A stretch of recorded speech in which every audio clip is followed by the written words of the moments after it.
Hi everyone, today I'm going to be reviewing Utada Hikaru No Uta by various artists, and this is the recent Utada Hikaru tribute album, and it's 13 tracks long. Here's the cover, here's the back. Like I said in my haul of this album, I was pretty disappointed with the album art that came out with this. It's very plain, just black and white with gold foiling, and when we open it, it's still plain. Behind the disc is some more gold foiling. It came with this insert. I really want to get this. This is a collection of Utada Hikaru's singles, the first and second volumes. Utada Hikaru Single Collection Volume 1 and 2 HD, and it comes on this little Kuma-shaped USB drive, I think. But yeah, it's really cute. It's such a collector's item, so I really want to get this. And here's the booklet. It's also really plain. Just black and white text, and that is it. It's kind of a nice thick matte paper. Okay, so that was the album art, and let's get started with the review.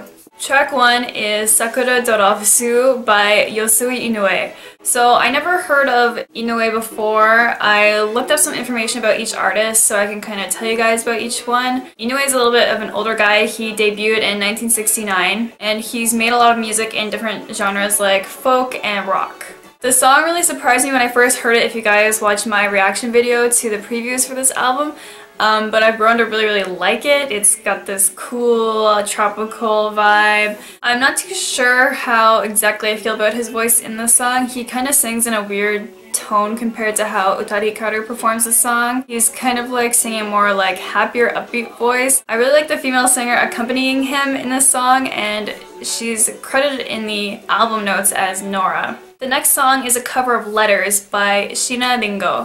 Shina debuted in 1998, the same era as Utada Hikaru and Ayumi Hamasaki. She's also the lead singer in a band called Tokyo Jihen. Overall, I really like this cover. It's a really nice arrangement musically.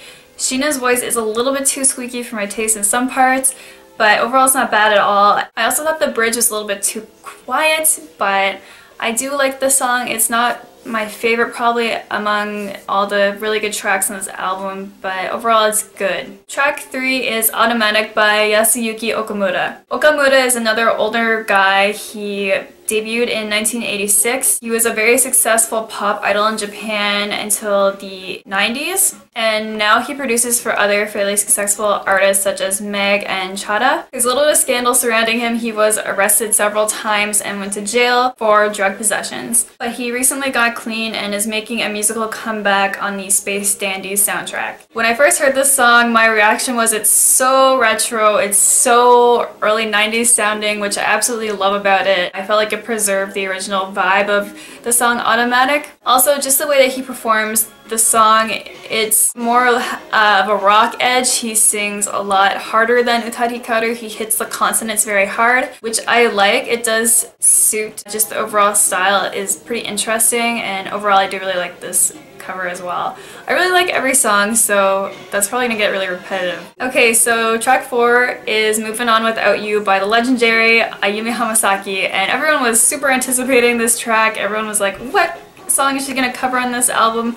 I think some people were really surprised that she was featured on this album because she did debut, like I said, around the same time as Utada, and they were kind of considered to be rivals on the music market because of that. So the song is very heavily EDM influenced, like a lot of Ayumi's music is lately, and overall it seemed to be very well received by the fans. I saw a lot of people really praising this cover on Tumblr, saying it was one of the best songs IU has done in like 10 years. I don't know if I completely agree with that, but I really enjoyed this cover. I was pleasantly surprised by it, even though I never would have dreamed this was the song that she would cover. I definitely thought it was going to be Colors, which doesn't even appear on this album. But anyway, I found that IU's voice really suited the style and the song. Both the fast verses and the high choruses went very well, and I really am pleased with it. Track 5 is Flavor of Life by Hanaregumi. I actually couldn't find a lot of info about this person in English. He appears to have been in a band called Super Butter Dog and made a solo debut in 2002. So this is an acoustic cover, and it's absolutely beautiful. It starts off with just an acoustic guitar and then is followed up with piano, and overall the arrangement is really nice, and the way he sings this is just gentle, and to be completely honest, I actually like this cover more than the original, I think. That might be a little bit of a controversial opinion, but Flavor of Life is probably like my least favorite or second least favorite single by Utada. I really didn't like it that much, so I really enjoyed this take on the single. Track 6 is Final Distance by I. Similar to Utada, I grew up half in Japan, half in the US. She's Japanese and 1/4 Italian American. She debuted in 2000, and in 2005 she had a massive single called Story. She's well known for her unique deep tone voice. This cover has an incredible arrangement. I absolutely love the background vocals in it. I thought this song was a perfect choice for her voice, and I love her belting style in the choruses. Track 7 is Be My Last by Yoshi Kazuya. Kazuya was part of a rock band in the 90s called The Yellow Monkey, and he went solo in 2003. The first verse of the song really annoys me. He's singing in this kind of nasal, almost flat tone, and I don't feel like that is conveying the deep sadness of the song. It just sounds a little bit lazy or whiny. But after we get past the first verse, this song is awesome. I really like the arrangement of the song with the kind of rock guitars and drums over the original melody of the song, and I think the actual lyrics of the song really suit his rock style and voice. So once we get past the first verse, it really works super well. It's just that first verse is kind of bad. Track 8 is Hikari by Love Psychedelico. Love Psychedelico is a band fronted by a man and a woman. The woman is Kumi, and she's the lead singer, and she's also bilingual. They debuted in 2000 to pretty good success, and they also released an album in the US, and their music overall is greatly influenced by pop and folk. All the songs on this album seem to have a really excellent high quality professional arrangement, and I really like the arrangement on this song as well. It's a little bit more cutesy than the original song, so some of the drama is taken away from Hikari, but it still works really well. I really like Kumi's voice. It's strong during the verses and then a little more gentler during the choruses, which is interesting, and I really like the backup vocals in the chorus as well. I'm not sure if it's just because I really love the original Hikari song or because this cover is so excellent, but this is probably one of my favorite, if not my favorite tracks on the whole album. Track 9 is Kato Milia. Milia has been pretty popular in Japan recently. She debuted in 2004, and she's often compared to Utada, probably because of her age when she debuted and her R&B influenced music. She recently did a cover of Automatic, but that didn't appear on this album. Automatic was covered by someone else, so I was surprised that she ended up doing For You. Overall, I really like the song. I thought the cassette intro was pretty interesting. And something I really love in the song is the bridge, actually. In the bridge, there's a lot of samples from different songs by Utada, her earlier songs, like Tokyo Nights, Give Me a Reason, First Love, and a few others. Something about the song I noticed is that it is very close to the original track, so if I had to complain about something, that would be it, I guess, is that Mila didn't bring a lot of her own style or anything really super new to this track. The arrangement and the way she sings is pretty similar to the original. She performs the song in almost exactly the same way that Utada Hikaru performed the original. But again, it's really good, and I don't dislike the song in any way. I still really like it. Track 10 is Stay Gold by Ohashi Trio. This is another artist I couldn't find a heck of a lot of information on in English. From what I could see, it might have only been one guy, but the name is Trio, so I'm not sure if there actually is 3 members of a group or more than one. He or they have a interesting kind of folksy or artsy style of music, and I really like that. I actually was checking out his or their music on YouTube, and they also covered Traveling by Utada Hikaru, and I was listening to some other songs by them, and they're really good, so I actually think I will continue listening to his music or their music. I really enjoyed it. This cover of Stay Gold is very gentle and relaxing. It's almost sleepy. He's kind of almost mumbling in some parts, and I really love the solo piano instrumentation in this cover. Track 11 is Time Will Tell by Tofu Beats featuring Bonnie Pink. Bonnie Pink is a polyglot, but she mainly sings in Japanese. She writes and composes her own music, and she debuted in 1995. She's done several songs for anime, games, and dramas, so that's mostly what she's known for in Japan.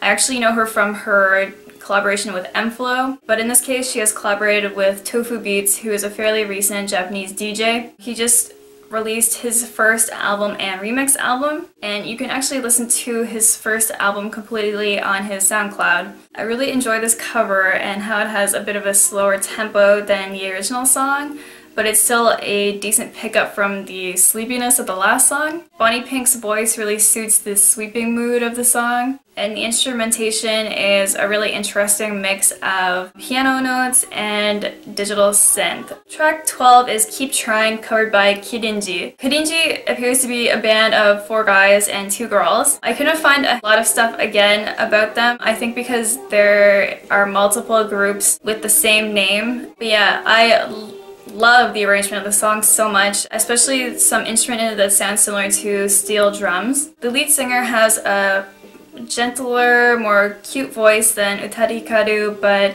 it still suits this arrangement pretty well. Her voice kind of gets a little bit too gentle, and the bridge is a little bit too relaxed and sleepy. I kind of wish something more bigger and bombastic had happened by the time we get to the bridge, but overall it's an okay cover. I would have to say I enjoy the arrangement a little bit more than the vocalizations, but I don't hate the song either. The last song is Sanctuary by Jimmy Jam and Terry Lewis featuring Peebo Bryson. So finally there's an English song on this album. I was wondering when it was going to come up, since I know this is a Japanese album, but Utada Hikaru's English albums were still very popular in Japan, and I think they're a big part of her music. But anyway, Jimmy Jam and Terry Lewis are American songwriters and music producers. They worked with a lot of the biggest name artists throughout the 1980s and 90s. It's notable that they performed with Utada Hikaru in 2000 during the Bohemian Summer Tour. And to this day, they still continue to work in music production. Peebo Bryson is an American singer who provides the vocals on this song. He was well known for his love songs in the 1970s and throughout the 80s. And you guys might recognize him from